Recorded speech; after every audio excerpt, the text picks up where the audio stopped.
Assalamualaikum warahmatullahi wabarakatuh. Salam sejahtera bagi kita semua. Perkenalkan, nama saya Dede Iswandi Huta Gaul dengan nomor NIM 0431 62453 UT Daerah Medan. Program Studi Agribisnis Fakultas Sains dan Teknologi Universitas Terbuka.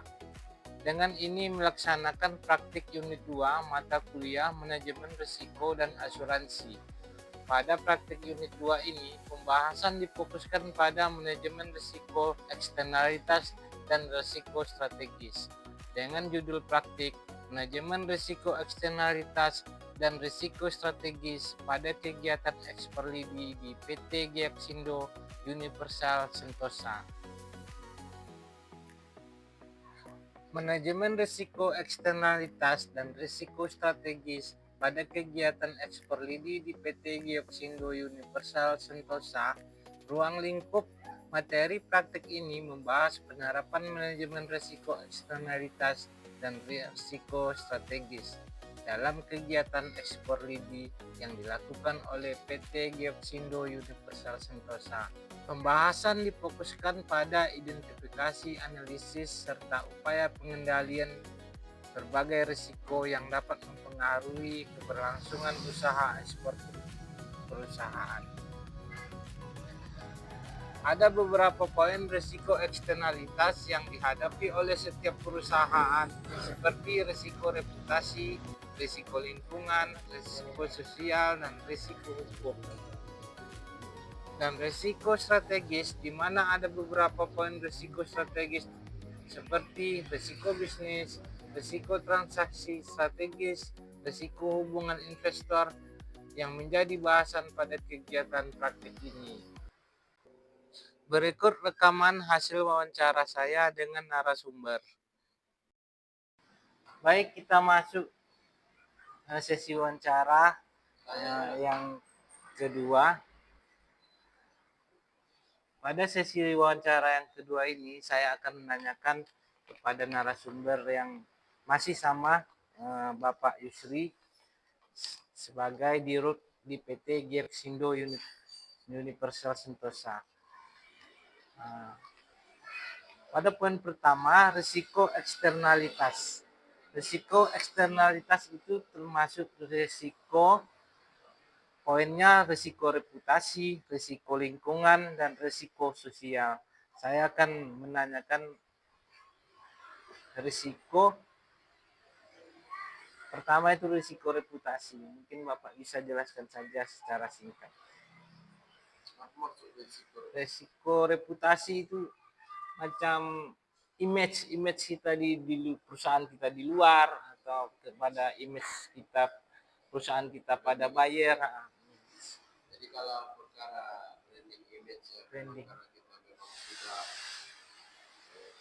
10 tahun, hampir 10 tahun bersama, dan kita punya ekor yang jelek. Jadi sebenarnya ini adalah satu keharusan yang harus dikerjakan.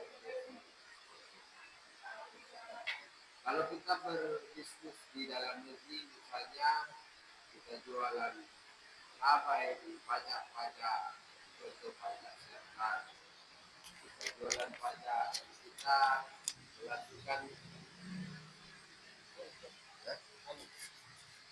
melakukan hal-hal yang tidak sesuai dengan seharusnya, mungkin melarikan uang supplier atau barang yang under kualitas, sehingga kita boleh pindah jualan ke pajak batubara, pindah ke pajak Medan, dan orang-orang yang di sekitar mungkin tidak akan berbelanja ke batubara.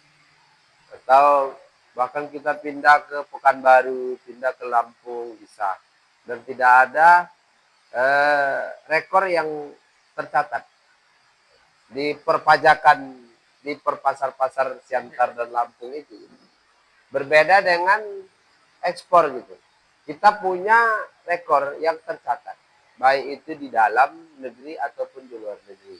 Di dalam negeri itu akan tercatat di dokumen ekspor, misalnya di PEB, di Certificate of Origin SKA di Kementerian Perdagangan. Dan semua orang bisa mengakses itu, termasuk juga di luar negeri.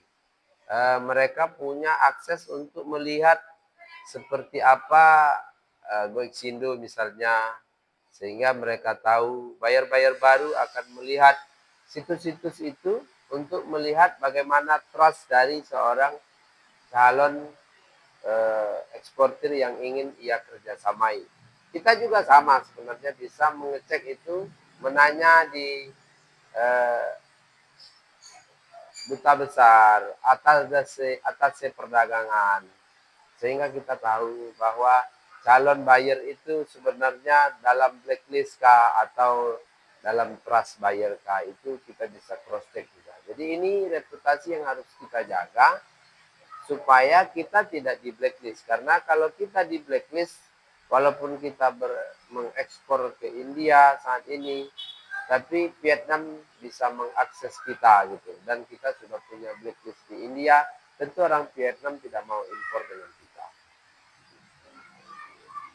Berikutnya, risiko lingkungan.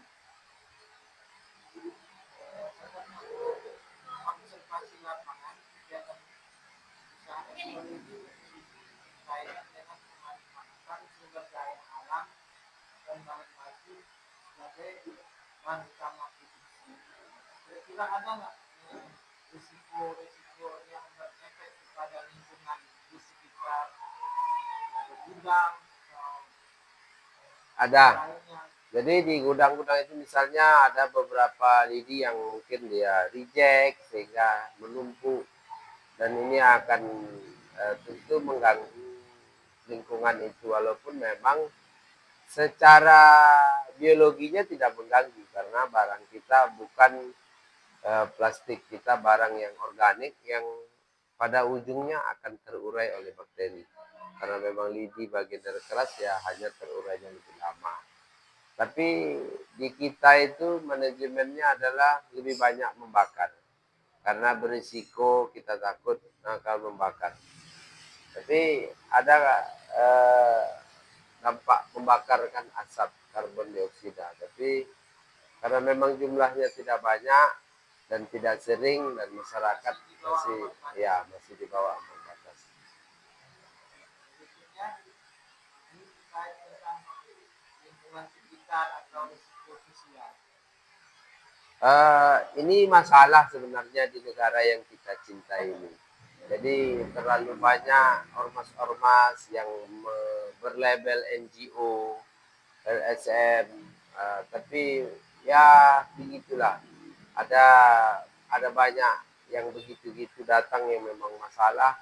Kalau kita tidak kasih, dia jadi merusuh, mungkin melakukan tindakan-tindakan anarkis. Jadi ya anggap saja ini bagian dari sedekah, sehingga ya begitulah keadaannya.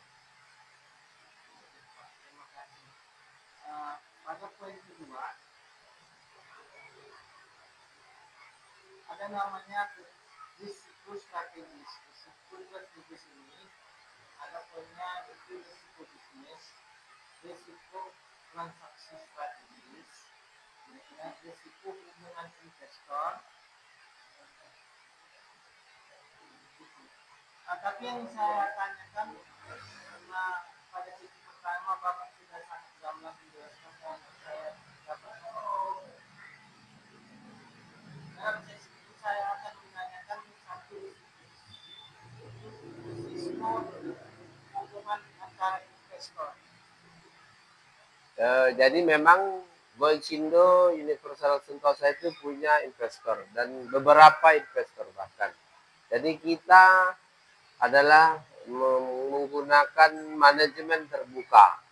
Jadi memang berusaha semaksimal mungkin tidak ada yang ditutupi. Jadi kalau alurnya di kita itu, pada saat kita sudah deal dengan buyer, maka kita akan melampirkan kontrak kepada investor, dan kita akan melampirkan, kalau di kita namanya seperti costing, cost sheet yang kita sampaikan mengenai misalnya pertama acuan kurs tadi, acuan kurs kita hari ini misalnya 17.500 karena BI mematok 17.800, kursnya kita akan buat 17.500.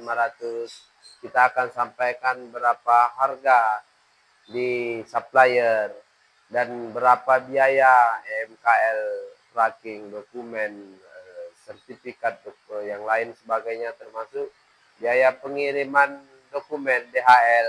Itu akan kita lampirkan semuanya, dan termasuk nanti akan ada di situ di cost sheet itu estimasi profit yang itu akan dilampirkan. Jadi nanti ini akan berubah, misalnya kursnya akan kita pakai kurs real, yang pada saat real cost-nya akan setelah selesai semua pembayaran selesai, kita akan sampaikan real cost-nya. Jadi dia betul-betul terbuka, dan sampai hari ini investor kita belum lari, sudah 10 tahun bersama kita.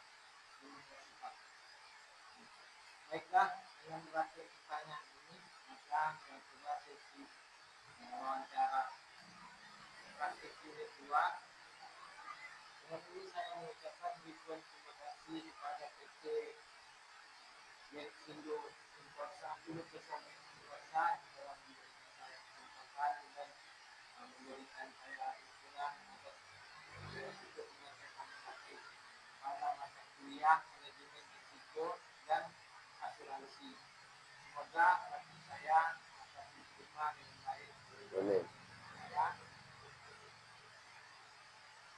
Akhirnya saya mengucapkan assalamualaikum warahmatullahi wabarakatuh. Waalaikumsalam. Siap. Salam.